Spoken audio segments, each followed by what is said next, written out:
নামাজে দেখা যায় সবার আগে প্রথম কাতারে দাঁড়ায়, কিন্তু মসজিদ থেকে বের হওয়ার পরে ইসলামের বিরুদ্ধে স্লোগান দেয়, আল্লাহর বিরুদ্ধে স্লোগান দেয়, দ্বীনের বিরুদ্ধে স্লোগান দেয়, কোরআনের বিরুদ্ধে স্লোগান দেয়, এমন মানুষ আমাদের সমাজে আছে না নাই? অথচ আল্লাহ রাব্বুল আলামিন বলেন, নামাজ তো এমন একটা ইবাদত, এমন একটা সফটওয়্যার, যেটা তুমি তোমার ভিতরে যদি সেট আপ করো, এই সফটওয়্যার তোমার ভিতরের সমস্ত খারাপ বিষয়গুলোকে দূর করে দেবে, অশ্লীল কাজ থেকে। যেটা সম্পর্কে হাদিসে বলা হয়েছে, সব ফয়সালা হয়ে যাওয়ার পরে আল্লাহ পাক বলবেন, যার দিলের মধ্যে যাররা পরিমাণ ঈমান আছে তাকে জাহান্নাম থেকে তুলে নিয়ে আস। বুঝে আসছে সম্মানিত হাজরিন? আবার ঈমান বাড়তে বাড়তে আপনার আমার জ্বর হলে থার্মোমিটার দিয়ে জ্বর পরিমাপ করি, এর ভিতরে কি থাকে বলেন তো? পারদ। তাপ পাইলে এটা তার সীমানা বৃদ্ধি করে, গতি বেগ বাড়ায়। ঈমানের অবস্থা এমন, সে যদি আঘাত পায় তাহলে চুপসে যায়, যদি সে বাতাস পায় তাহলে প্রসারিত হয়। কথা বুঝাতে পারছি? এ সম্পর্কে আল্লাহ পাক সূরাতুল আনফালের মধ্যে বলছেন, ইন্নামাল মুমিনুনা আল্লাযীনা ইযা যুকিরাল্লাহ ওয়াজিলাত কুলুবুহুম ওয়া ইযা তুলিয়াত আলাইহিম আয়াতুহু যাদাতহুম ঈমানা।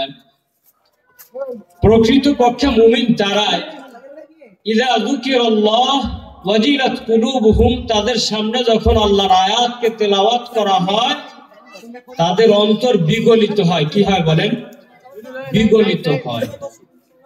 ওয়া ইযা তুলিয়াত আলাইহিম আয়াতুহু, যখন তাদের সামনে আল্লাহ পাকের আয়াত তেলাওয়াত করা হয়, যাদাতহুম ঈমানা, তাদের ঈমান বৃদ্ধি পায়। কি পায়? ঈমান বলেন কি পায়? ঈমান বৃদ্ধি পায়। কি পায়? বৃদ্ধি পায়। সম্মানিত হাজরিন, এটা হচ্ছে মুমিনের গুণ। আর মুনাফিক কাফেরদের গুণ সম্পর্কে আল্লাহ পাক বলছেন, যখন তাদের সামনে আয়াতে কারিমা তেলাওয়াত করা হয় তখন তাদের মূর্খতা বাড়ে, অন্তর আরো কঠিন হয়ে যায়। কি হয়ে যায়? অন্তর কঠিন হয়ে যায়। ভাইরা, ঈমান বৃদ্ধি পায়, যাদাতহুম ঈমানা। সূরাতুল আনফালের 2 নম্বর আয়াতের ব্যাখ্যায় মুহাদ্দিসিন ইকরাম নিয়ে আসছেন, মুফাসসিরিন ইকরাম তাফসীর করতেছেন যে ঈমান কেমনে বৃদ্ধি পায়। দেখো, বলছেন তুমি যখন বাড়িতে দুধ জাল দাও, কি জাল দেয়? আপনারা দুধ খান না? না, দুধ খাইলে আরো জোরে আওয়াজ হতো। আপনারা দুধ খান না, এটা বোঝা যাচ্ছে। খান, খাওয়ার কথা কইলে আমরা আছি, খাওয়ার আয়োজন করলে এতক্ষণ এখানে লোক আরো কিছু কম হইতো। সম্মানিত হাজরিন, দুধ যখন জাল দেওয়া হয়, দুধে যখন জাল পরিপূর্ণ হয় তখন দুধ ফুলে ওঠে, পাতিল উপচে পড়ে যেতে চায়।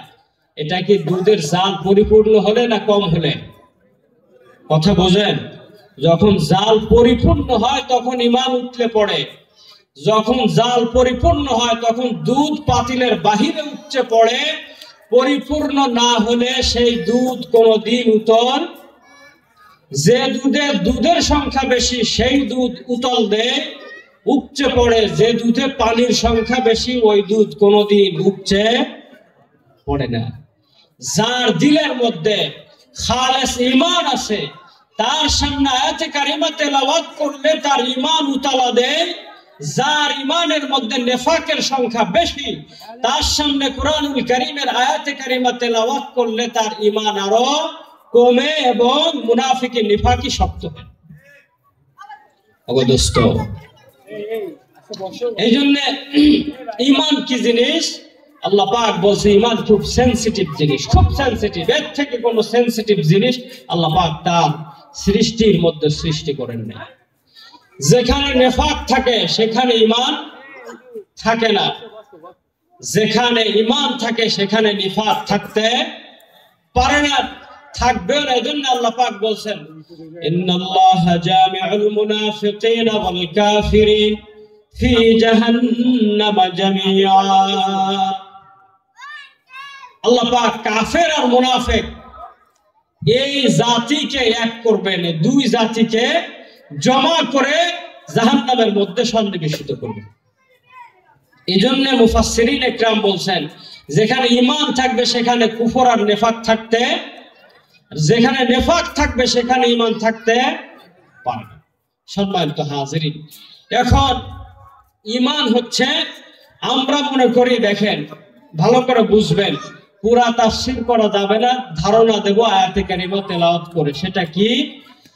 আমরা জানি আল্লাহ পাক খাওয়ায়, আল্লাহ পাক পড়ায়, এর নাম ঈমান, তাই না? বলেন, এর নাম তো ঈমান। এই আসমান জমিন কে সৃষ্টি করছে? বলেন, কে সৃষ্টি করছে? আল্লাহ পাক। আপনাকে আমাকে কে সৃষ্টি করছে? আপনাকে আমাকে খাওয়ায় কে? জীবিতকে মৃত করে কে? মৃতকে জীবিত করে কে? এই ঈমান আমাদের আছে, আছে না? বলেন, আছে। এই ঈমানের নাম আল্লাহর কাছে ঈমান। বুঝে আসছে? বলবেন হুজুর এতদিন শুনছি, তাহলে কি হইলো? এই ঈমানের কথা আল্লাহ পাক কোরআনুল কারীমে বলছেন। কোথায় বলছেন? সূরাত ইউনূস আয়াত নম্বর 31। আল্লাহ পাক রাসূলকে ডাক দিয়ে বলতেছেন, হে রাসূল, আপনি বলে দিন। কি বলে দেবেন? কুল মাইয়ারযুকুকুম মিনাস সামাই ওয়াল আরদ আম্মান ইয়ামলিকুস সামা ওয়াল আবসার। হে রাসূল, আপনি বলে দিন, কুল মাইয়ারযুকুকুম মিনাস সামাই ওয়াল আরদ, আপনি বলেন, মাইয়ারযুকুকুম মিনাস সামাই ওয়াল আরদ, আসমান এবং জমিন থেকে তোমাদেরকে রিজিক কে দেয়? চলেন, এরপরে আল্লাহ পাক বলছে, আম্মা ইয়ামলিকুস সামআ ওয়াল আবসার, তোমাদের শ্রবণ শক্তি এবং দৃষ্টি শক্তি এটার মালিক কে? এরপর বলছেন, মাইয়ুখরিজুল হাইয়্যা মিনাল মাইয়িত ওয়া ইউখরিজুল মাইয়িতা মিনাল হাইয়্য, কে সে যিনি জীবিতকে বের করেন মৃত থেকে, মৃতকে বের করেন জীবিত থেকে। ওয়া মাইয়ুদাব্বিরুল আমর, সমস্ত কাজের পরিকল্পনা যিনি করেন তিনি কে? বলেন, আমরা তো এটাই জানি যে খাওয়ায় পড়ায় কে, আমাকে চলায় ফেরায় কে, সব কিছুর ঈমান আমার আছে। রাসূলকে তাহলে আল্লাহ পাক এই কথা আবার কেন বলতে বললেন? দরকার ছিল। আল্লাহ বললেন, কুল মাইয়ারযুকুকুম মিনাস সামাই ওয়াল আরদ আম্মান ইয়ামলিকুস সামআ ওয়াল আবসার ওয়া মান ইউখরিজুল হাইয়্যা মিনাল মাইয়িতি ওয়া ইউখরিজুল মাইয়িতা মিনাল হাইয়্য ওয়া মান ইউদাব্বিরুল আমর। হে রাসূল, আপনি তাদের কাছে খবরটা দিয়ে দেন, কে তোমাদেরকে আসমান থেকে রিজিক দান করে, কে তোমাদেরকে জমিন থেকে রিজিক দান করে, তোমাদের শ্রবণ শক্তি আর দৃষ্টি শক্তির মালিক কে? হে রাসূল, আপনি বলে দিন, তাদের কাছে আপনি জিজ্ঞাসা করুন, তোমাদের সামনে মৃতকে জীবিত থেকে বের করেন, জীবিতকে মৃত থেকে বের করেন কে? তোমাদের সব কাজগুলো পরিচালনা করেন কে? হে রাসূল, আপনি যদি তাদেরকে কথা বলেন, আরবি গ্রামার যারা বোঝেন তারা তাফসীরের এই অংশটুকু বুঝবেন।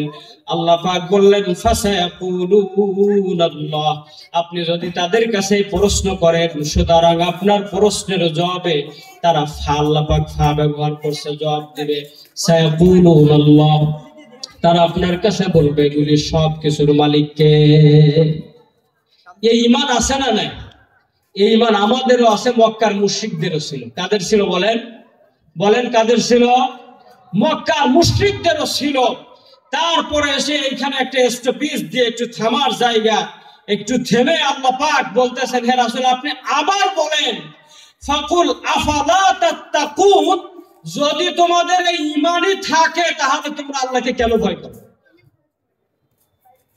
আমি কথা বোঝাতে পারছি? আমাদের এই ঈমান আছে, আমাদেরকে খাওয়ায় কে, পড়ায় কে, জীবন দান করেন কে, মৃত্যু দান করেন কে, সব কিছুর মালিক কে? এই ঈমান আছে। আয়াতের শেষ অংশে এসে আল্লাহ পাক বলতেছেন, ফাকুল, হে রাসূল, আপনি বলুন, আফালা তাত্তাকুন, কোন জিনিসে তোমাদেরকে বাধাগ্রস্ত করছে যে তোমরা আল্লাহকে ভয় করো না? একটু জিকির করি, লা ইলাহা ইল্লাল্লাহ।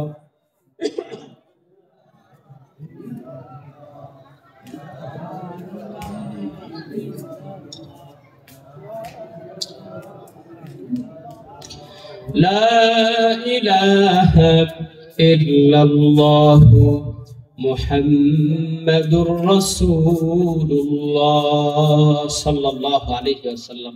সম্মানিত হাজিরিন, এই ঈমান মক্কার আবু জেহেলের ছিল। কার ছিল বলেন? একটু জোরে বলেন, কার ছিল? দুধ খান নাই আপনারা, আমি বুঝতে পারছি। এই ঈমান মক্কার মুশরিকদের ছিল, আবু জেহেলের ছিল। কারণ আয়াতের মধ্যে আল্লাহ পাক বলছে ওয়ামাই ইউদাব্বিরুল আমর, ভালো করে বোঝেন একটু, ওয়ামাই ইউদাব্বিরুল আমর, কর্ম সম্পাদনকারী কে? মাই ইউদাব্বিরুল আমর, কর্ম সম্পাদনকারী কে? গোটা বিশ্বের সব কাজকে যিনি আঞ্জাম দেন তিনি কে?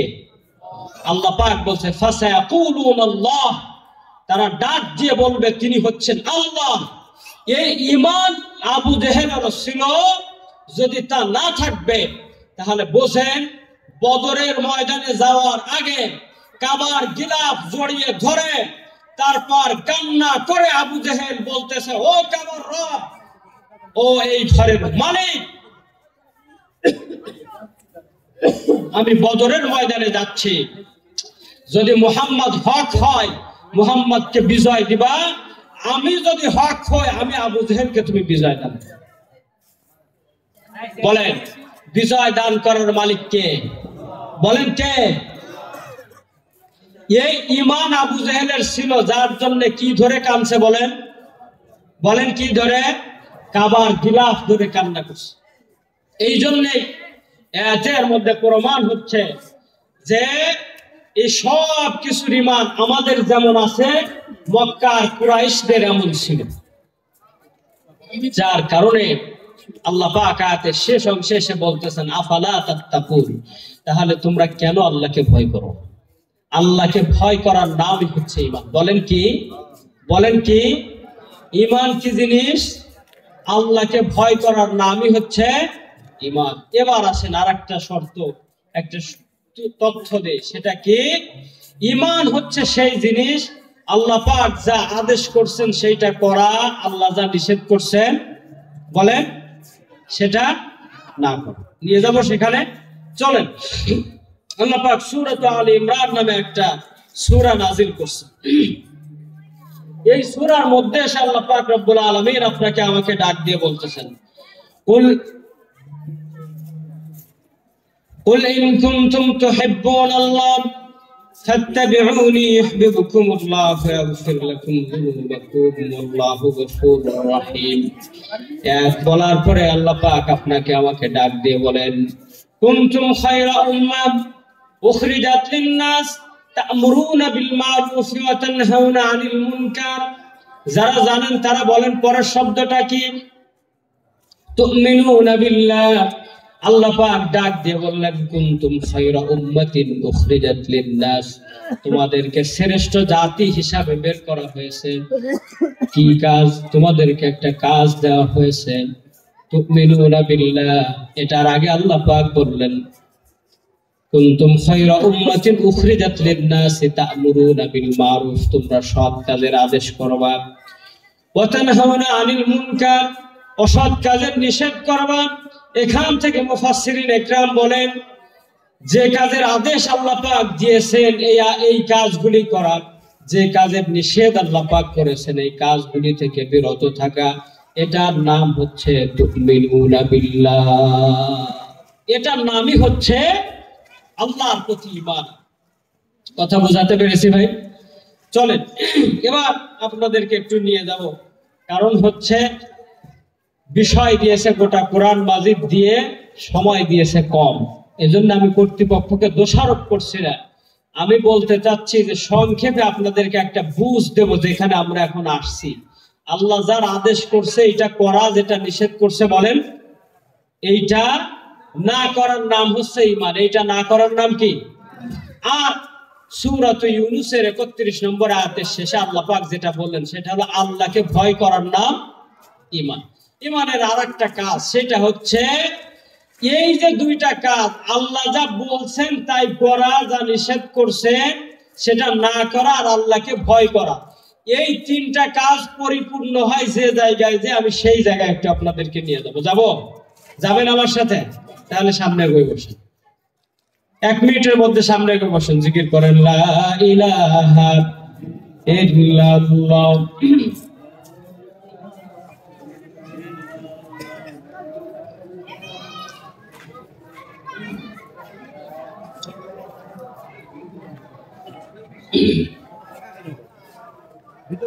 লা ইলাহা ইল্লাল্লাহ মুহাম্মাদুর রাসূলুল্লাহ সাল্লাল্লাহু আলাইহি ওয়াসাল্লাম।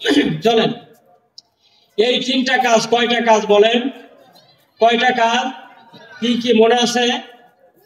1 নাম্বার হচ্ছে আল্লাহ যা আদেশ করছে সেটা করা, যেটা নিষেধ করছে সেটা, আর 3 নম্বর হয়েছে আল্লাহকে ভয় করা। এই 3টা কাজ পূর্ণতা পাওয়ার জন্য 4 নম্বর ঈমানের একটা শর্ত, সেই শর্ত হচ্ছে আল্লাহর উপর ভরসা করা। কার উপর বলেন? একটু এই জায়গা থেকে মিলাই, কষ্ট হচ্ছে আপনাদের। চলেন, আল্লাহ পাক যা আদেশ করছে এই কাজটা আমার জন্য তখন করা সহজ হবে যখন আমি বুঝবো আমার সব কিছু আমি ভরসা করি কার উপর। বলেন কার উপর? এখন আসেন খুব সংক্ষিপ্ত 2টা উদাহরণ দিই। সেটা হচ্ছে, আপনি ব্যবসা করেন, আপনি মালে ভেজাল দেবেন না। কখন দেবেন না? যে আমি যদি একেবারে খালেস মাল, পিওর জিনিস যদি বিক্রি করি, তাহলে এতে যে লাভ হবে এটার মধ্যে বারাকা দেবেন কে? যখন বারাকার চিন্তা করবেন তখন আপনার তাওয়াক্কুল, আপনার ভরসা কার উপর আসবে? তাহলে আপনি বুঝতে পারবেন যে না, আল্লাহ পাক আমাকে ভেজাল দিতে নিষেধ করছেন, এই জন্য আমি ভেজাল দিতে বলেন পারবো না। কেন? আল্লাহ পাক ডাক দিয়ে বললেন বিসমিল্লাহির রহমানির রহিম, ওয়াইলুল লিল মুতাফফিফিন আল্লাযীনা ইযা ইফতালু আলান নাসি ইস্তাওফুন ওয়া ইযা কালুহুম আও ওয়াসানুহুম ইউখসিরুন। একটু বোঝেন, আপনি মাল কিনে আনছেন 1 নাম্বার, তার মধ্যে 2 নম্বর মাল ভেজাল দিয়ে আপনি 1 নম্বরের দামে বিক্রি করলেন, মাল কম দিছেন না বেশি দিছেন? বোঝেননি না? কি দিছেন? দাম নিছেন 1 নম্বরের, কিন্তু 1 নম্বর জিনিস কেজিতে দিছেন 800 গ্রাম, 2 নম্বর জিনিস দিছেন 200 গ্রাম, তাহলে মাল কম দিছেন না বেশি দিছেন? দাম নিছে 1 নম্বরের, 1 নম্বর জিনিস দিছি কতটুক? 200 গ্রাম কম দিছি না? এইটুক বুঝলে যথেষ্ট। আপনি শিক্ষকতা করেন, আপনি জানেন যে আপনি শিক্ষকতার থেকে বেতন পান, এরপরেও অল্প একটু কমতি রাখেন যেন এই শিক্ষার্থী আমার কোচিং এ আসে। আপনি তাকে টিচিং কম দিচ্ছেন না বেশি দিচ্ছেন? কারণ আপনার ভরসা আছে ওই জায়গায় যে আমি যদি টিচিং ঠিক মতো ক্লাসে দেই, আমার কাছে প্রাইভেট পড়তে আসবে না, আমার একটু কি হবে কম? বলেন, আরে কি কম হবে? তাহলে কি আপনার এটার উপর ঈমান আছে? আল্লাহর উপর ঈমান আছে? ঈমান নাই। সম্মানিত হাজিরিন, এই যে কমতি দেওয়া, আল্লাহ পাক বলতেছেন ইলা কালুহুম আও ওয়াজানুহুম ইফসিরুন, যখন তুমি নাও তখন পরিপূর্ণ নাও, যখন দাও তখন কম দাও। কথা বুঝাতে পারছি? বেতন নেওয়ার সময় শিক্ষক কম নেই, দেওয়ার সময় টিচিং দেওয়ার সময় সম্পূর্ণ দেয়। তাহলে ঈমান আছে আল্লাহর উপর। সম্মানিত হাজিরিন, একটু উদাহরণ দিয়ে বুঝালাম সময় সংক্ষিপ্ততার কারণে। তাহলে আমার ভরসা কার উপরে নেই? বলেন, বলেন কার উপরে নেই? আল্লাহর উপরে নাই, যার কারণে আল্লাহ পাক আদেশ করছেন যেটুক নিবা সেটুক দিবা। টিচিং দেওয়ার ক্ষেত্রে তুমি বেতন নিবা ঠিক, দিবা কম, এইটা ঈমান। সম্মানিত হাজিরিন, চলেন, এই জন্যে আদেশ যেটা করছেন আমি সেটা মানতে পারিনি। কিসের কারণে? আল্লাহর উপরে আমার ভরসা নেই। চলেন, যেটা নিষেধ করছেন সেটা আমি করতে পারতেছি না, অর্থাৎ নিষেধ মানতে পারতেছি না। বউকে যদি পরিপূর্ণ পর্দা করায়, বাবার সাথে সম্পর্ক থাকবে না।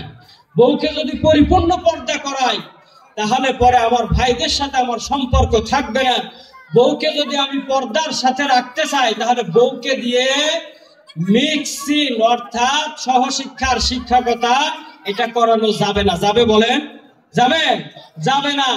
আপনি ভরসা করেছেন আমিও আয় করবো, বউরে দিয়ে আয় করাবো, এই পৃথিবীতে ভালো ভালো খাবো আর ভালো ভালো পড়বো। আল্লাহ পাক ডাক দিয়ে বলতেছেন, যারা আমার নাফরমানি করে ওই মানুষদেরকে আমি খাওয়াই, ফাউমাত্তুহু কালিলান সুম্মা আদতারহু ইলা আযাবিন নার ওয়া বিসাল মাসির। ওই মানুষদেরকে আমি দুনিয়ার জিনিস ভোগ করতে দিই, তবে সামান্য, কতটুকু? সামান্য ভোগ করতে দেই। এরপর তাদেরকে আমি ধরি, তাদেরকে জাহান্নামে নিক্ষেপ করি, কতই না খারাপ তাদের শেষ পরিণতি এবং তাদের শেষ আবাস। বুঝাতে পারছি? আল্লাহ পাক যা নিষেধ করছে সেটা আমি পরিপূর্ণ মানতে পারিনি দুনিয়ার একটু ভোগ বিলাসের জন্য। এই জন্য আমি কি করছি, আল্লাহর উপর তাওয়াক্কুল না করে আমি দুনিয়ার এই জমিনের উপর আমি তাওয়াক্কুল করেছি। এই জন্য সূরাতুল কাহাফ নামে একটা সূরা আল্লাহ পাক নাজিল করছেন। কোন সূরা বলেন? আজকে শুক্রবার, বৃহস্পতিবার আসরের নামাজের পর থেকে শুক্রবার আসর পর্যন্ত এটা পড়ার জন্য নবী আলাইহিস সালাম আপনাকে আমাকে নির্দেশ দিয়েছিল। বলেন তো এই জায়গার কয়জন পড়ছেন? একটু হাত তোলেন তো দেখি। হাতে গোনা কয়েকজন লোক পড়ছে। সম্মানিত হাজিরিন, এই সূরাতুল কাহাফের মধ্যে আল্লাহ রাব্বুল আলামিন 110টা আয়াত নাযিল করছে। কয়টা আয়াত? কষ্ট হচ্ছে আপনাদের? না না, কষ্ট হচ্ছে, বোঝা যাচ্ছে। কয়টা আয়াত? 110টা আয়াত নাযিল করছে। 110টা আয়াতের মধ্যে শেষ জামানার মানুষ কিভাবে তার ঈমান হারা হবে ভালো করে বোঝেন। এই 110টা আয়াত এর মধ্যে আল্লাহ রাব্বুল আলামিন শেষ জামানার মানুষেরা কিভাবে ঈমান থেকে দূরে সরে যাবে এই সম্পর্কে 80টা বিষয় আলোচনা করছে। কয়টা বিষয়? 80টা বিষয় আলোচনা করছে। মূল বিষয় 80টা বিষয়ের যিনি লিডিং পয়েন্টে আছেন, লিডার আছেন, তার নাম হচ্ছে আস-সিরাউ বাইনাল ঈমান ওয়াল মাদিয়াহ, অর্থাৎ ঈমান এবং বস্তুবাদের সংঘাত। কিসের সংঘাত বলেন? ঈমান এবং বস্তুবাদের সংঘাত। ঈমানের সাথে বস্তুবাদের যে সংঘাত, এটা সম্পর্কে আল্লাহ পাক 80টা পয়েন্টে আলোচনা করে। সম্মানিত হাজিরিন, আসেন কি আছে সেখানে? সেখানে আপনি আমি যার উপর ভরসা করি, যা দিয়ে ভরসা করি, সব বিষয় সম্পর্কে আলোচনা রয়েছে। কেন? মানুষের ঈমান ওই জায়গায় যে বাধাগ্রস্ত হয়, তার ঈমান আছে আমাকে খাওয়ায় আল্লাহ, পড়ায় আল্লাহ, আমাকে জীবন দান করেছেন আল্লাহ, মৃত্যু দিবেন আল্লাহ, আমার সব কিছুর মালিক আল্লাহ, আমার সব কর্ম সম্পাদনের দায়িত্ব আল্লাহ। তারপরও আমি সেখান থেকে একটু ফিরে আসি যে যখন আল্লাহ পাকের হুকুম আসে তখন আমি সরে দাঁড়াই, যে আমি যদি এখন পরিপূর্ণ আল্লাহ পাকের হুকুম মানে তাহলে হয়তো আমি এটা থেকে একটু পিছতে যাই। আমি কথা বোঝাতে পারছি? এই রোগ তো আমাদের কারণে যারা বসে আছে, আমরা আছে? হ্যাঁ, নেই? কম না বেশি? সবার আছে না খালি আমার আছে? আমি কথা বোঝাতে পারছি? সম্মানিত হাজিরিন, এবার আসেন আপনাদেরকে একটা জায়গায় নিয়ে যাই। 237 হিজরিতে মৃত্যু বড় একজন আলেম, একজন তাবেঈ, নাম হচ্ছে আবু আব্দুর রহমান আবু হাতেম আল আসম। 237 হিজরি সনে ওনার মৃত্যু। ওনার তাওয়াক্কুলের অবস্থা দেখে ওই সময়ের মানুষেরা জিজ্ঞাসা করছে, ভালো করে বুঝবেন ঈমান কি জিনিস। ওই সময়ের মানুষেরা জিজ্ঞাসা করছে, আচ্ছা আবু আব্দুর রহমান আবু হাতেম আল আসম, আপনি এত তাওয়াক্কুল আল্লাহর উপর কিভাবে করেন? উনি জবাব দিচ্ছেন, ভালো করে বুঝবেন, উনি জবাব দিচ্ছেন, ওগো বন্ধুরা আমার, আমি আল্লাহ পাকের উপর তাওয়াক্কুল করি না, আমি আল্লাহর উপর ঈমান আনছি। কি আনছে বলেন? একটু জোরে বলেন, কি আনছে? উনাকে প্রশ্ন করছে, আপনি আল্লাহ পাকের উপর এত তাওয়াক্কুল কেমনে করেন? উনি বলছে, আমি তাওয়াক্কুল করি না, আমি ঈমান আনছি, আর আমার ঈমান তাকে তাওয়াক্কুল করছে। কি বলছে বলেন? আমি ঈমান আনছি আল্লাহর উপর, আর আমার ঈমান তার উপরে তাওয়াক্কুল করছে। কিভাবে? উনি বলছেন, আমি এতটুক জানি, বলেন আমি এতটুক জানি, আমার যে রিজিক আছে পৃথিবীর কেউ খেতে পারবে না। আমার যে রিজিক আছে পৃথিবীর কেউ খেতে পারবে না, চাইলেও পারবে না। কেন পারবে না? সূরাতুল যারিয়াত আয়াত নাম্বার 23 আল্লাহ পাক ডাক দিয়ে বললেন, ওয়াফিস সামাই রিজকুকুম ওয়া মা তুআদুন, তোমাদের রিজিক তো আসমানের মধ্যে আছে। ওয়াফিস সামাই রিজকুকুম ওয়া মা তুআদুন ফারাব্বিস সামাই ওয়াল আরদি ইন্নাহু লাহাক্কুম মিছলা মা আন্নাকুম তানতিকুন। আসমান এবং জমিনের রবের কসম। কার কসম? তিনি তোমাদের সাথে যে ওয়াদা করেছেন, এই ওয়াদা এমন সত্য যে সত্য হচ্ছে আন্নাকুম তানতিকুন, যেমন ভাবে তোমরা কথা বলো, ভালো করে বুঝবেন, যেমন ভাবে তোমরা কথা বলো। কিভাবে কথা বলে? মানুষ যেভাবে কথা বলে, আল্লাহ পাক ডাক দিয়ে বললেন আন্নাহুম তানতিকুন, তোমরা যেভাবে কথা বলো, তোমাদের এই কথা বলার মতো হচ্ছে সত্য। বলবেন কথা বলার সাথে রিজিকের সাথে সম্পর্ক কিসের? কথা বলার সাথে তাওয়াক্কুলের সাথে সম্পর্ক কিসের? কথা বলার সাথে ইমানের সাথে সম্পর্ক কিসের? বন্ধুরা আমার, আল্লাহ পাক এটার দ্বারা বোঝালেন আপনার আমার যে ভোকাল কর্ড আছে, বোঝেন ভোকাল কর্ড, আপনার আমার গলার ভিতরে কথা বলার যে কণ্ঠনালীটা আছে, এটা হচ্ছে একটা সুড়ঙ্গ পাইপের মতো, যার ভিতরে আপনি হাত দিয়ে কোনো কিছু পাবেন না। কিন্তু এই ভোকাল কলটা এমন ভাবে আল্লাহ পাক রব্বুল আলামিন সৃষ্টি করেছেন, এই ভোকাল কলটার সাথে যদি আপনার আমার নাক দিয়ে হোক অথবা মুখ দিয়ে হোক, শুধুমাত্র একটি মাত্র বালু কণা এখানে যে আটকে যায়, তাহলে কথা বলা যায়? বলেন কথা বলা যায়? আপনাদের মনে হয় বালু কণা গেছে, এজন্য কথা বলতে পারতেছেন না। কথা বলা যাবে? কথা বলা যাবে না। আপনার ঠান্ডা লাগার দরুন যদি এখানে আল্লাহ পাক যে লালা তৈরি করেছেন, এই লালাগুলো হচ্ছে একটা মেশিন চলার জন্য, যেমন তার তেল লাগে, মোবিল লাগে, গিরিজ লাগে, এগুলোর স্বরূপ। এই লালার বাইরে যদি সামান্যতম ঠান্ডার কারণে ফুসফুস থেকে একটু লালা উঠে এসে কণ্ঠনালীতে দাঁড়ায়, আপনি আমি কথা সুন্দরভাবে বলতে পারবো না। অগদস্তরা আমার, এই ভোকাল কর্ডের মধ্যে বিজ্ঞান বলতেছেন এই ছোট্ট একটা জায়গা, 8 আঙ্গুল সমপরিমাণ একটা কণ্ঠনালী, জায়গার মধ্যে আল্লাহ রব্বুল আলামিন 9099টা সুতা দিয়ে এটাকে আল্লাহ পাক পেঁয়াজ দিয়ে রাখছেন।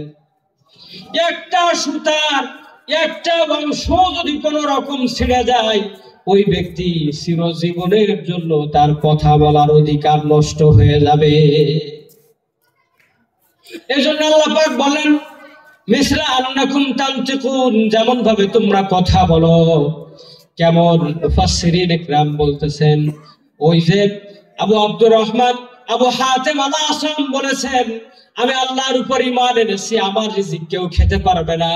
পৃথিবীর কোন মানুষ যদি চায় কারো কণ্ঠনালী নষ্ট হয়ে যাওয়ার পরে আরেকজনের কণ্ঠনালী এনে এখানে লাগিয়ে তা দ্বারা কথা বলবে, এটা যেমন পৃথিবীতে সম্ভব নয়, তেমন পৃথিবীর মানুষের যার রিজিক আল্লাহ পাক যেভাবে নির্ধারণ করেছেন, কারো রিজিক এই পৃথিবীর কারো জন্য খাওয়া সম্ভব না। আবু আব্দুর রহমান আবু হাতেম আল আসেম বলতেছেন যে না না না, আমি তো আল্লাহর উপর ঈমান এনেছি, যা তাওয়াক্কুল করেছে আল্লাহর উপর, অর্থাৎ আমার দুশ্চিন্তা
মানুষের ভোকাল কর্ড একজনের গলায় লাগিয়ে দিয়ে যেমন কথা বলা সম্ভব নয়, একজনের রিজিক আর একজনের কোনোদিন খেতে পারবে না। আবু আব্দুর রহমান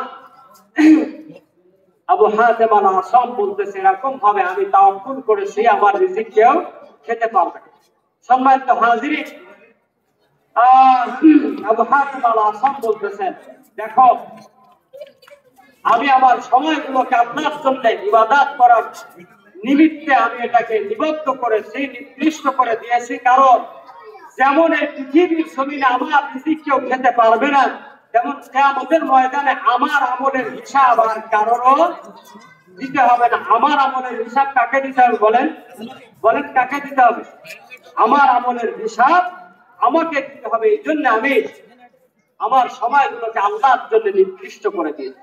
সম্মানিত হাজিরিন, বসরার মানুষেরা, ইরাকের মানুষেরা আবু আব্দুর রহমান আবু হাতেম আল আসামকে 10টা প্রশ্ন করছে। কয়টা প্রশ্ন? 10টা এখন বলার মতো সময় হাতে নেই, যার জন্য মাত্র 2টা বললাম। সর্বশেষ প্রশ্নটা হচ্ছে আবু আব্দুর রহমান আবু হাতেম আল আসামকে শেষ প্রশ্ন মানুষেরা জিজ্ঞাসা করছে, আচ্ছা আপনাকে তো কখনো কোনো কাজ করতে দেখি না, তা আপনি খান কোথা থেকে? ভালো করে বুঝবেন।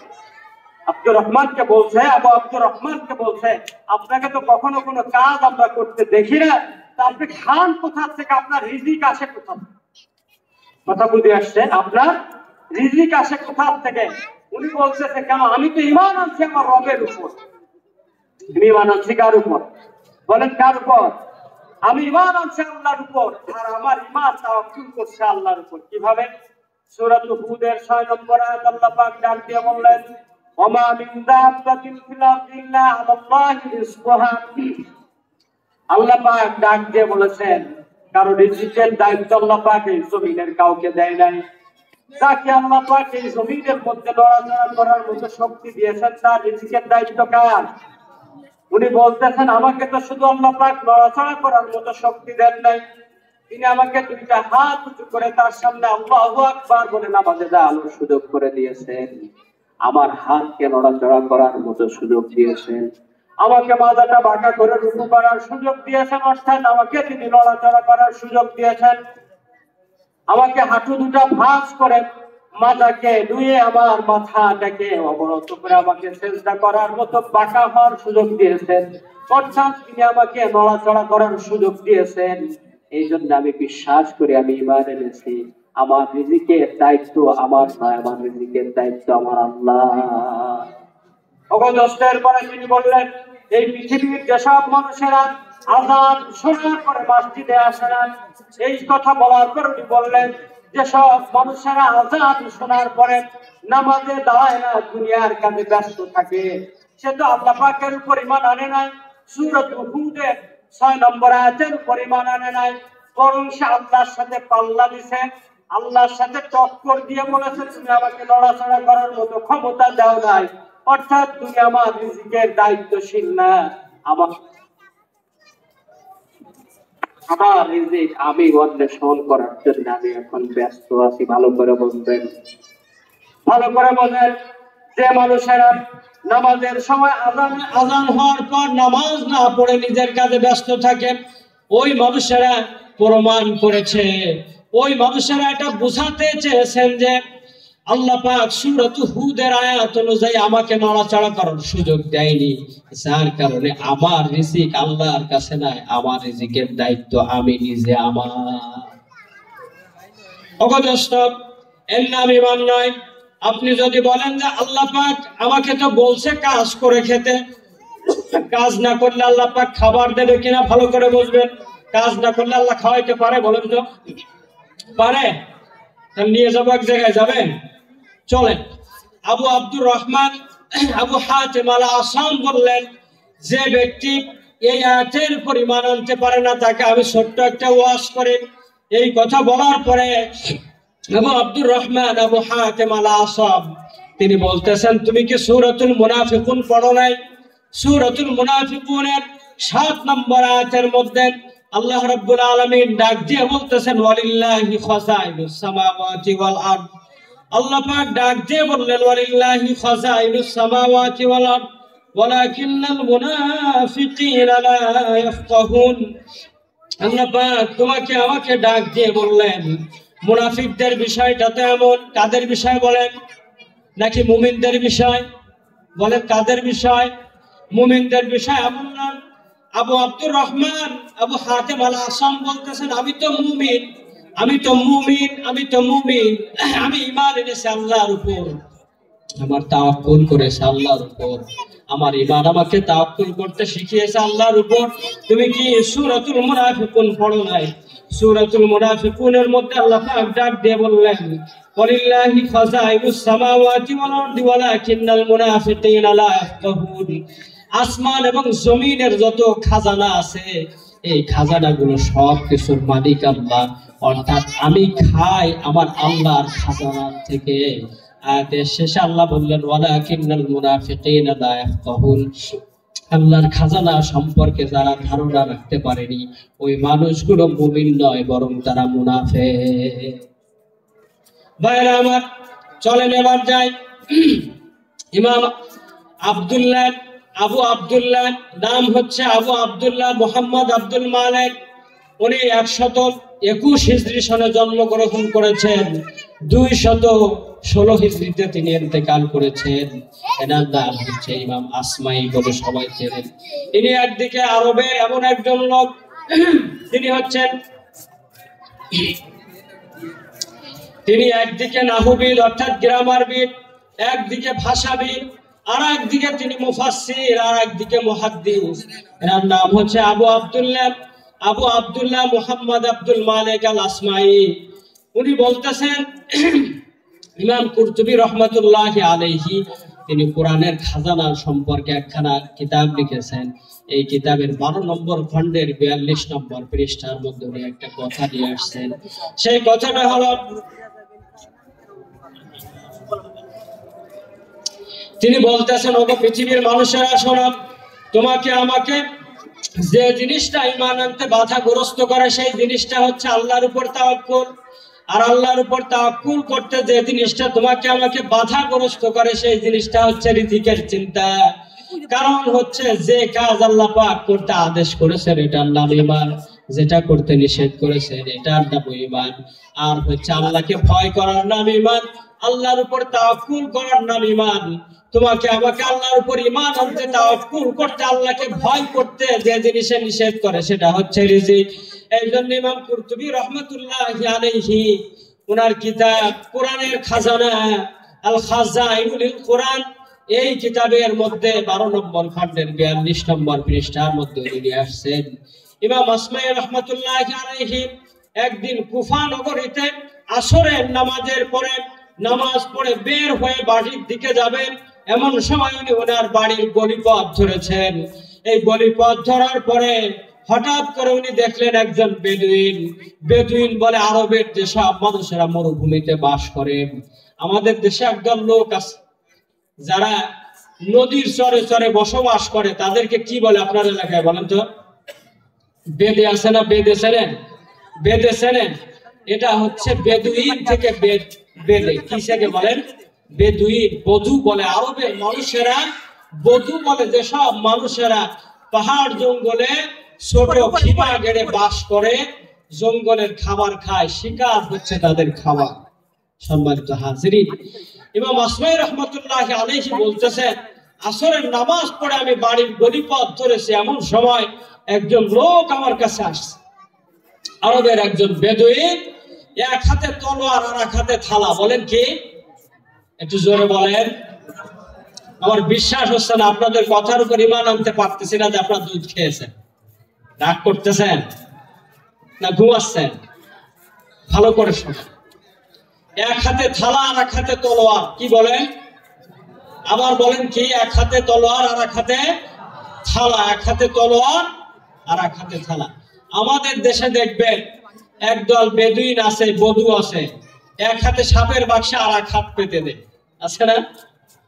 কি দিবি না হলে কি সাপ দিয়ে সবল দেওয়াবো। আর এক দল আছে, এই যে কি বলেন, হিজড়া আছে না, গাড়িতে চলার সময়, বাজারে চলার সময় এসে কি দিবি নাকি ব্যবস্থা নেব।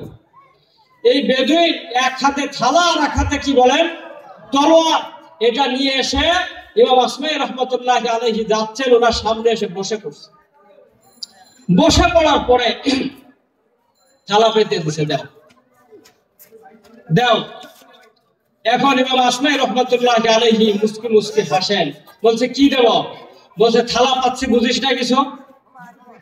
তখন বলছে আমার কাছে তো দেওয়ার মতো কিছু নেই, যা দেওয়ার মতো আছে সেটা আসমানে। ভালো করে বুঝবেন কি বলছে। বলেন আমার কাছে তো দেওয়ার মতো কিছুই নাই, যা আছে তা কোথায়? আসমানে। এই কথা বলার সাথে সাথে বেদুইন বুঝতে পারছে, পারার পরে বলতেছে আনতা আসমাই, তুমি কি আসমাই?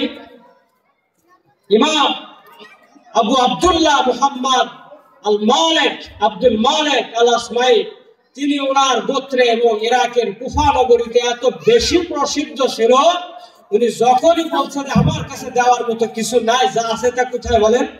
আরে বলেন কোথায়? আসমানের কথা বলার সাথে সাথে বেদুইন বুঝতে পারছে এই লোক সাধারণ কোন লোক নয়। উনি বলতেছে আনতা আসমাই, তুমি কি আসমাই? ইমাম আসমাই রাহমাতুল্লাহ আলাইহি বলেন হ্যাঁ আমি আসমাই। এই কথা বলার সাথে সাথে বেদুইন বলতেছে মিন আইনা জিতা, তুমি কোথা থেকে এসেছো? ইমাম আসমাই রাহমাতুল্লাহ আলাইহি উনি বলেন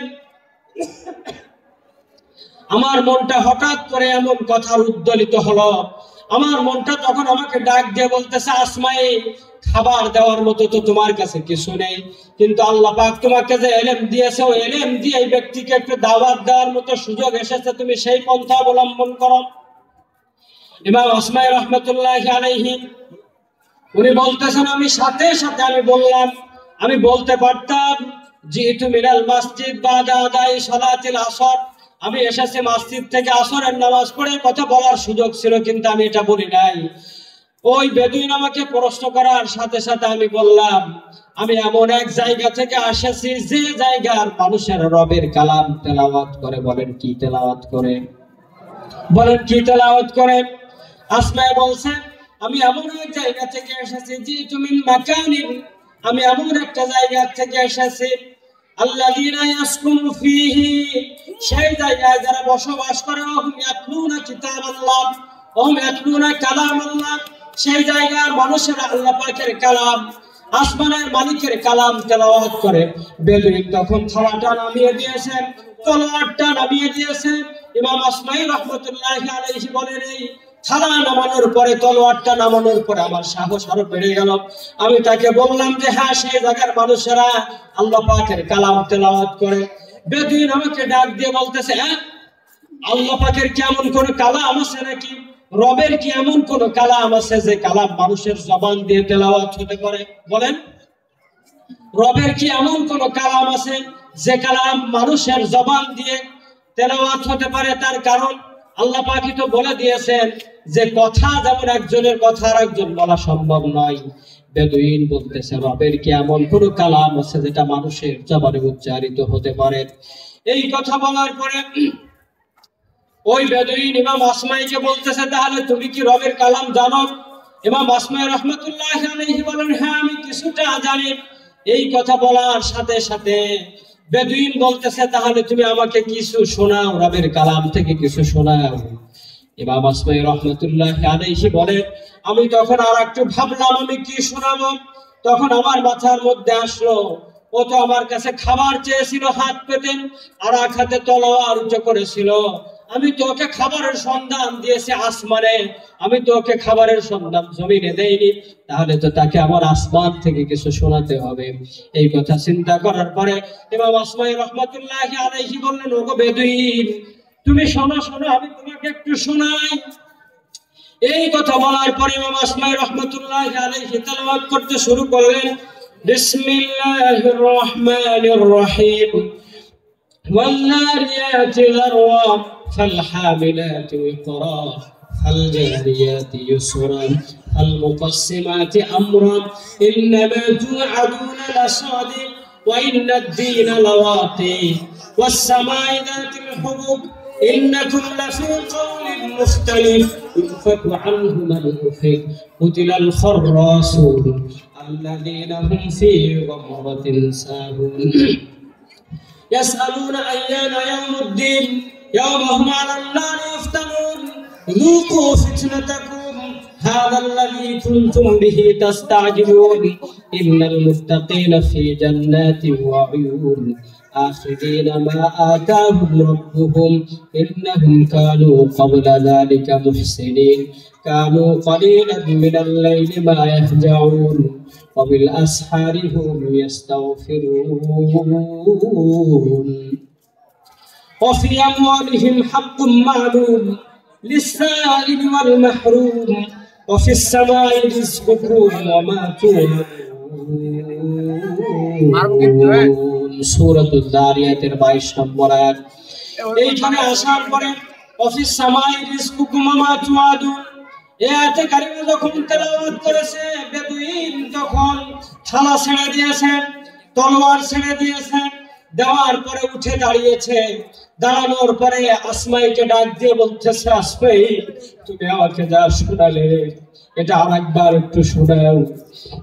এই কথা বলার পরে আসমাই আবার বলতেছে, অফিস সামাই রিজকুকুম ওয়া মা তুআদুন, তোমাদের রিজিক তো আসমানে এবং তোমাদের সাথে যা কিছু ওয়াদা করা হয়েছে সব কিছু আসমানে। বেদুইন আবার আসমাইকে বলতেছে, আসমাই তুমি আমাকে আবার একটু শোনাও। আসমাই আবার বলতেছে, অফিস সামাই রিজকুকুম ওয়া মা তুআদুন, তোমাদের রিজিক আসমানে, যে রিজিকের ভয়ে তুমি আল্লাহর উপর তাওয়াক্কুল করতে পারো না, যে রিজিকের ভয়ে তুমি আল্লাহর প্রতি ঈমান আনতে পারো না। এই কথা বলার সাথে সাথে বেদুইন আবার বলতেছে, আসমাই তুমি আমাকে একটু আবার শোনাও। অফিস সামাই রিজকুকুম ওয়া মা তুআদুন, এটা পড়ার সাথে সাথে বেদুইন মাজাটা নিচু করে তলোয়ারটা হাতে তুলে নিয়েছে এবং আসমাইয়ের কলার ধরেছে। ভালো করে বলবেন, সেই জামানার মানুষের কলার আমাদের মতো কলার ছিল না। এবং আসমাই বলেন, বেদুইন আমার বুকের সামনের কাপড়টা খপ করে ধরেছে। তখন আমার মনে হচ্ছিল এখন বুঝি এই বেদুইন আমার নিজেকে জবাই করে দেবে। কিন্তু দেখলাম না, না না, বেদুইন আমাকে ধরে নিয়ে বলতেছে, ওগো আসমাই তুমি একটু আমাকে সহযোগিতা করো, তুমি একটু আমাকে সহযোগিতা করো, আমাকে একটু সহযোগিতা করো। উনসুরনি বিআমালি, তুমি একটু আমার আমলের মধ্যে আমাকে সহযোগিতা করো। ওগো দোস্ত ভালো করে শোনো। বেদুইন এরপরে তলোয়ারটা হাতে নিয়ে আসমাইকে সাথে নিয়ে যে বেদুইন যে উটে করে আসছিল, এই উটটাকে তিনি যে জবাই করে দিছে। উট জবাই করে দিয়ে উটের চামড়া ছিলাইছে। উটের চামড়া ছিলানোর পরে উটকে নিজের তলোয়ার দিয়ে টুকরো টুকরো করে গোশত গুলো সে ভাগ করেছে। করার পরে নিজের থালায় করে নিয়ে বসরার অলিতে গলিতে ঘুরে ঘুরে মানুষদেরকে তার উট সম্পূর্ণ দান করে দিয়েছে। এটা দান করার পরে আসমাই বলতেছে, আমি নিজের কাছে নিজেকে লজ্জিত বোধ করছিলাম, আমি নিজের কাছে নিজেকে মনে করতেছিলাম, ওগো আসমাই তোমাকে আল্লাহ পাক এত বড় জ্ঞান দিয়েছে, মানুষদেরকে তুমি দ্বীনের দাওয়াত দাও, কিন্তু অফিস সামাই রিজকুকুম ওয়া মা তুআদুন, আরবের এই বদু এর উপরে এত বেশি পরিমাণে ঈমান এনেছে, যার কারণে নিজের উটটাকে নিজে জবাই করে দিয়ে মানুষের মাঝে বন্টন করে দিয়েছে এবং সেটা বিশ্বাস করে আমার উট আমাকে খাওয়াতে পারে না, আমার উট আমাকে খাওয়াতে পারে না, আমি মানুষের সামনে যে থালা পাতি এটা আমাকে খাওয়াতে পারে না, পৃথিবীর কোনো মানুষ, কোন জমিন, কোনো কিছু আমাকে খাওয়াতে পারে না, আমাকে যিনি খাওয়াতে পারেন তিনি কে? এই জন্য সূরা ইউনূসের ৩১ নম্বর আয়াত তেলাওয়াত করেছিলাম, মনে আছে? ওটার মধ্যে আল্লাহ পাক নবীকে ডাক দিয়ে বললেন, হে রাসূল আপনি বলে দিন, কুল মান ইয়ারযুকুকুম মিনাস সামাই ওয়াল আরদ আম্মা ইয়ামলিকুস সামা ওয়াল আবসার ওয়া মান ইখরিজুল হাইয়্য মিনাল মাইয়িতি ওয়া ইখরিজুল মাইয়িতা মিনাল হাইয়্যি ওয়া মান ইউদাব্বিরুল আমরা ফাসায়াকুলুনা আল্লাহ ফাকুল আফালা তাত্তাকুন। ও দোস্ত, আমি যে বলি আমার মালিক আল্লাহ, আমার খাওয়ানোর মালিক আল্লাহ, আমার পড়ানোর মালিক আল্লাহ, আমার জীবনের মালিক আল্লাহ, এজন্য আয়াতের শেষে আল্লাহ পাক বললেন, আফালা তাত্তাকুন, আল্লাহকে ভয় করতে কোন জিনিস তোমাকে বাধাগ্রস্ত করে? এবং আসমাই বলতেছেন, আমি তখন নিজের কাছে নিজেকে লজ্জিত মনে করতেছি, একজন আরবের বেদুইন একটা আয়াতের উপরে এত বেশি ঈমান আনতে পারে, আমি আসমাই এখন ঈমান আনতে পারিনি, যার কারণে সে তার নিজের উটকে জবাই করে দিয়েছে। সম্মানিত হাজরিন, এরপরে বেদুইন আসমাইয়ের কাছে আর কিছু চাই না, কারণ আমি যার কাছে হাত পেতেছি সে তো আমাকে দেওয়ার মালিক না, দেওয়ার মালিক কে? আসমাই বলতেছে, সব গোষ্ঠগুলো বন্টন হয়ে যাওয়ার পরে এই সময়ে বেদুইন চলে গেল, আমি আমার বাড়িতে চলে গেলাম, বেদুইনের কথা আমি ভুলে গেলাম। আবু আব্দুল মালিক আল আসমাই, তিনি ছিলেন খলিফা হারুন আর রশিদের সভাসদ, একজন মন্ত্রী। বহুদিন পরে একদিন হারুন আর রশিদের সাথে ইমাম আসমাই রাহমাতুল্লাহ আলাইহি হজের জন্য মক্কা শরীফ গিয়েছেন। যাওয়ার পরে কাবার চত্বরে তিনি তওয়াফ করতেছেন। ভালো করে বলেন, কাবার চত্বরে তওয়াফ করতেছেন।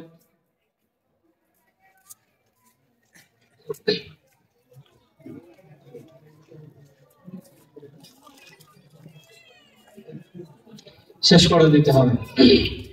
চলেন এটা বলে শেষ করে দিই নাকি? আল্লাহু আকবার কাবীরা সুবহানাকা লা ইলমা লানা ইল্লা মা আল্লামতানা।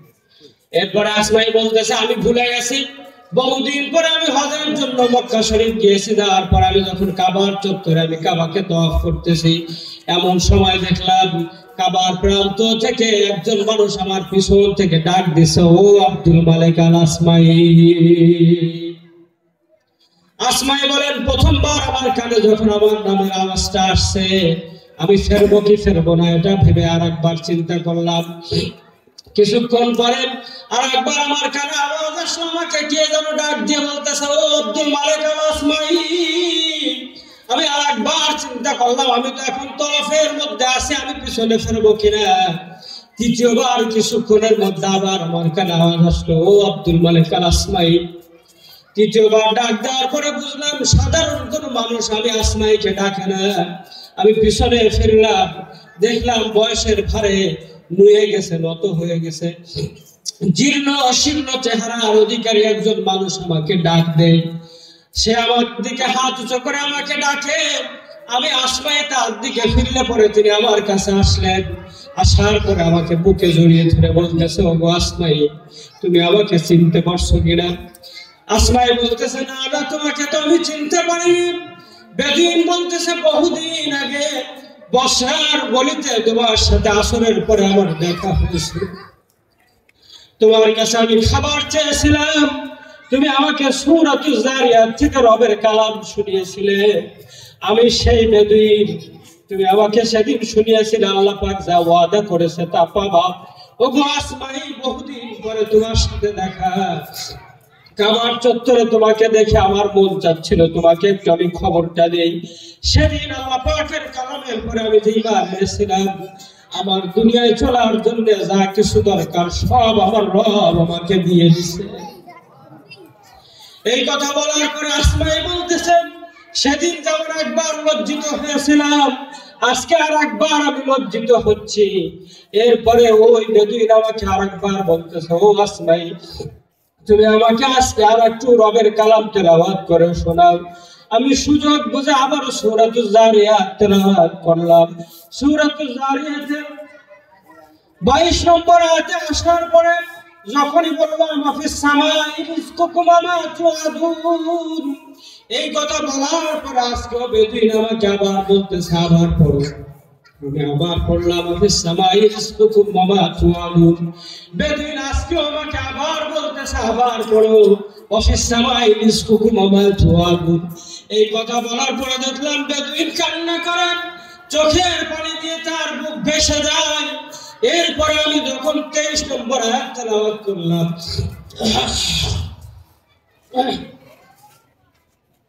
রাব্বিস সামাই ওয়াল আরদ ইন্নাহুম লাহাক্কুম মিসলা মা আন্নাকুম তানতিকুন।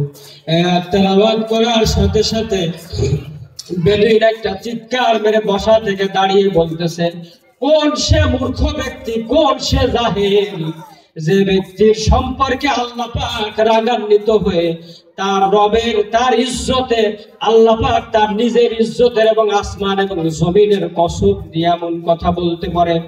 এই চিৎকার দেওয়ার পরে বেদুইন আমাকে আবার বলতেছে, তুমি আগের আয়াতটা আবার তেলাওয়াত করো। আসমাই বলতেছে, আমি আবার যখন পড়লাম মাফিস সামাই রিজকুকুম ওয়া মা তুআদুন, এই আয়াতটা আমাকে বেদুইন বলতেছে আবার তেলাওয়াত করো। আমি যখন 3 নম্বর বার তেলাওয়াত করলাম, আয়াতের ওজন আমার কাছে মনে হয়েছে এত বেশি হয়েছে বেদুইনের কাছে। বেদুইন এই আয়াতের ওজন সহ্য করতে না পেরে কাবার চত্বরে মাথাফের মধ্যে বুকটা ফেটে জায়গায় শেষ নিঃশ্বাস ত্যাগ করে দিয়েছে। এটা ছিল ঈমান। আল্লাহ পাক বলছে যে সব কিছুর জিম্মাদার কার? তাহলে তোমাকে আল্লাহর প্রতি ঈমান আনতে বাধা দিয়েছে, আল্লাহর প্রতি তাওয়াক্কুল করতে তোমাকে বাধা দেয় কে? এই ওজন বুঝতে পেরে আরবের সেই বেদুইন কাবার চত্বরে শেষ নিঃশ্বাস ত্যাগ করেছে। ইমাম আসমাই রহমাতুল্লাহ আলাইহি বলতেছে, ঈমানের যে বিষয় এটা এত সূক্ষ্ম, তুমি যদি সামান্যতম ভুল বোঝো তাহলে তুমি সূরাতুল মুনাফিকুনের 7 নম্বর আয়াত অনুযায়ী তুমি মুনাফিক হয়ে যাবে। আর যদি তুমি বিশ্বাস স্থাপন করতে পারো, সূরাতুজ জারিয়াতের 22 নম্বর আয়াত অনুযায়ী তুমি ঈমানদার হয়ে, এই ব্যক্তি যেমন আল্লাহর আয়াতের ওজন সহ্য করতে না পেরে আল্লাহর আয়াতকে সম্মান জানিয়ে পৃথিবীর থেকে শেষ নিঃশ্বাস ত্যাগ করেছে, তোমার আমার হালত, তোমার আমার শেষ নিঃশ্বাস ঈমানের সাথে হবে। আল্লাহ পাক আমাদেরকে সেই অবস্থা হিসেবে কবুল করো। যা বললাম, যা শুনলাম, আমাদেরকে বোঝার তৌফিক দান করো। কামা আলাইনা ইল্লাল বালাগ। আসসালামু আলাইকুম ওয়া রাহমাতুল্লাহ। লেগে যেত, আমি তো আল্লাহ রাব্বুল আলামিনের রহমতের আরো বেশি কাছাকাছি পৌঁছে যেতাম। সাহাবী চিন্তা করলো, তাহলে আর বসে না থেকে দাঁড়িয়ে যাই, নামাজে দাঁড়িয়ে আল্লাহ রাব্বুল আলামিনের কালামটাকে একটু তেলাওয়াত করি, অন্তরটাকে শান্তি দিই। তিনি এই চিন্তা করে নামাজে দাঁড়িয়ে গেলেন। নামাজের মধ্যে তিনি তেলাওয়াত করা শুরু করেছেন। সুবহানাল্লাহ। তেলাওয়াত করতেছেন, সময় অতিবাহিত হচ্ছে। শত্রুপক্ষের গোয়েন্দা বাহিনী চলে আসছে যে মুসলমানরা কত দূর গিয়ে পৌঁছালো, তাদেরকে ধরা যায় কিনা। গোয়েন্দা বাহিনী এসে দেখে ওই যে অন্ধকার মরুভূমির ভিতরে কালো একটা গাছের মতো কি যেন দেখা যায় দাঁড়ায় আছে। পরখ করার জন্য তীর মারছে, দেখেন নড়ে না। কি করে না? নড়ে না, ঠায় দাঁড়িয়ে আছে। পরখ করার জন্য আবারও একটা তীর মারলো, দেখে এবার নড়াচড়া করে বললো এটা মানুষ, এটা কোনো গাছ নয়, এটা মানুষ। এদিকে ওই আল্লাহর রাসূলের সাহাবী তিনি যখন নামাজে দাঁড়ালেন, তেলাওয়াত করতেছেন, শত্রুপক্ষ এসে প্রথম যখন তীর ছুঁড়েছে তার ডান বাহুতে লেগেছে, তিনি নামাজ ছাড়লেন না। দ্বিতীয়বার যখন তীর ছোড়া হলো তার বাম বাহুতে এসে লেগেছে, তিনি তখন তড়িঘড়ি করে নামাজ শেষ করলেন। নামাজ ছেড়ে দিয়ে তার সঙ্গী যেই সাহাবী ছিল, ডিউটি যাকে দেওয়া হয়েছিল, তাকে ঘুম থেকে জাগালেন। ঘুম থেকে জাগিয়ে বললেন, ও আমার ভাই, ঘুম থেকে ওঠো, শত্রুপক্ষ চলে এসেছে। আল্লাহ রাসূলের সাহাবী ঘুম থেকে উঠে চোখটাকে মুছে দেখেন তার ভাই আহত, দুই হাতে দুইটা তীর বেঁধে আছে। তিনি তার ভাইকে বলতেছেন, ও আমার ভাই, দুইটা তীর তো একসাথে তোমার শরীরে লাগে নাই, আগে একটা লাগছে, তারপরে আর একটা লাগছে। তো প্রথম তীর যখন লাগলো তখন কেন তুমি আমাকে ডাকলে না? আল্লাহ রাসূল সাল্লাল্লাহু আলাইহি ওয়াসাল্লামের ওই সাহাবী বলতেছে, ও আমার ভাই, তুমি যখন ঘুমাতে গেলে আমি চিন্তা করলাম নামাজের মাধ্যমে আমি আমার সময়টাকে কাটাই, এই জন্য আমি আল্লাহ তাআলার জন্য নামাজে দাঁড়িয়ে গিয়েছি, নামাজের ভিতরে তেলাওয়াত করতেছিলাম, এত মজা পাচ্ছিলাম, তীর কখন প্রথমটা আমার বাহুতে লেগেছে আমি টের পাই নাই। সুবহানাল্লাহ। দ্বিতীয়টা যখন লাগলো তখন টের পেয়েছি, তখন আমি চিন্তা করলাম তীর তো দুইটা এসে লেগেছে, এরপরে আরেকটা তীর যদি ছড়ে আর সেটা এসে যদি আমার কলিজাটাকে যদি এফোর করে দেয়, আমার কলিজাটা যদি ভেদ করে চলে যায়, আর আমি যদি শাহাদাত বরণ করি, মুসলিম বাহিনী তো অরক্ষিত অবস্থায় রয়েছে, ঘুমের ভিতরে রয়েছে, তাদের উপরে যদি অতর্কিত হামলা করে তাহলে মুসলিম সৈন্যবাহিনী তো শেষ হয়ে যাবে, আল্লাহ রাসূল সাল্লাল্লাহু আলাইহি ওয়াসাল্লাম বিপদের মধ্যে পড়ে যাবেন। এই জন্য তড়িঘড়ি করে নামাজ শেষ করে আমি তোমাকে ডাকলাম। ও আমার ভাই, যদি মুসলিম সৈন্যবাহিনী ক্ষতির মুখোমুখি হবে, তারা বিপদের মুখোমুখি হবে, এই চিন্তা যদি আমার না থাকতো, জীবন চলে যেত, আমি আমার নামাজটাকে ছাড়তাম না। সুবহানাল্লাহ।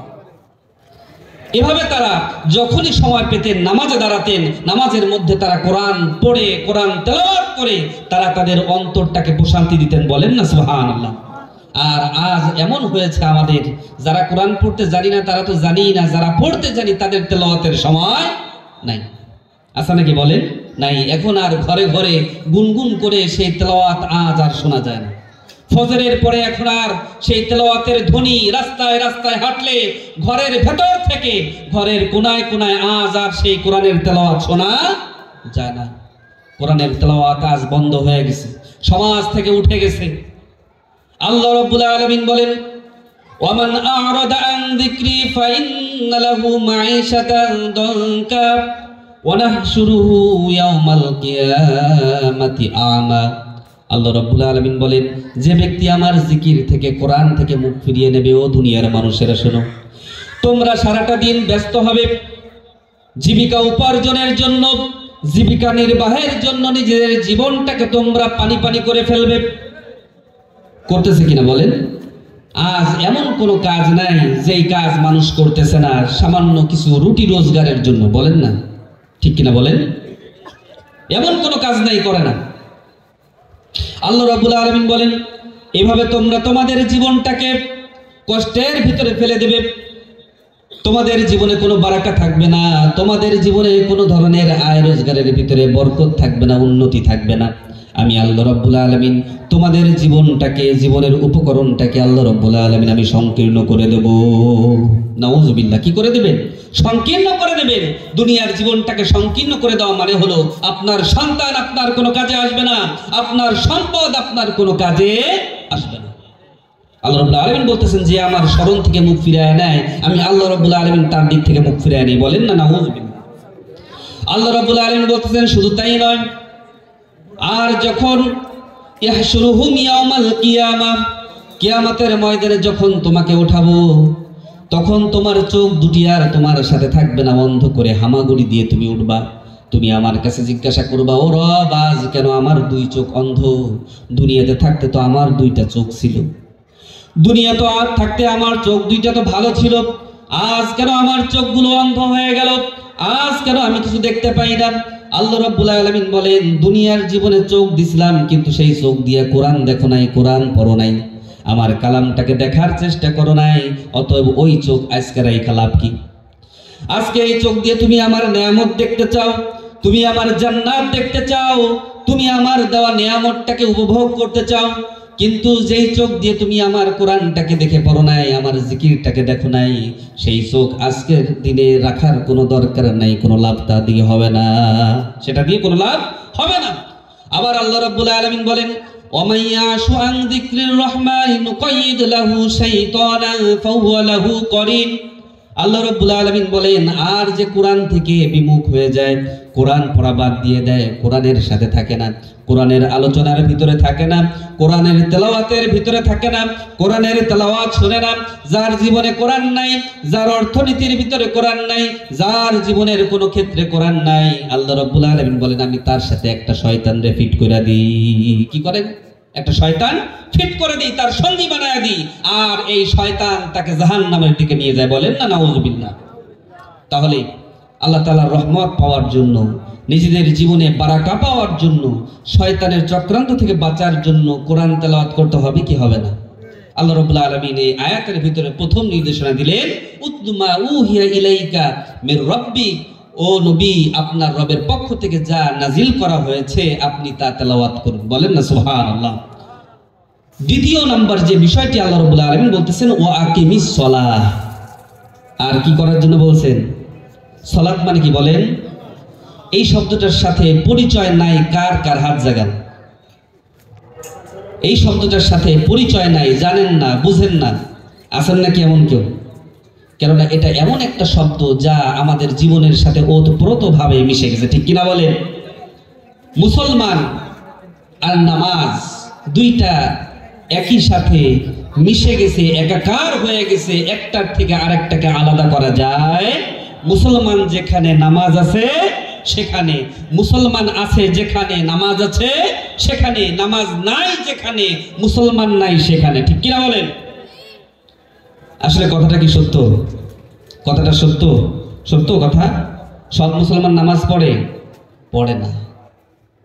আল্লাহ রাব্বুল আলামিন এই নামাজের কথা বলতেছেন, ওয়া আকিমিস সালাহ, আর নবী আপনি নামাজ আদায় করুন। কারে বলতেছেন? নবীকে বলতেছেন। আচ্ছা, নবীজের নামাজের কোনো দরকার আছে?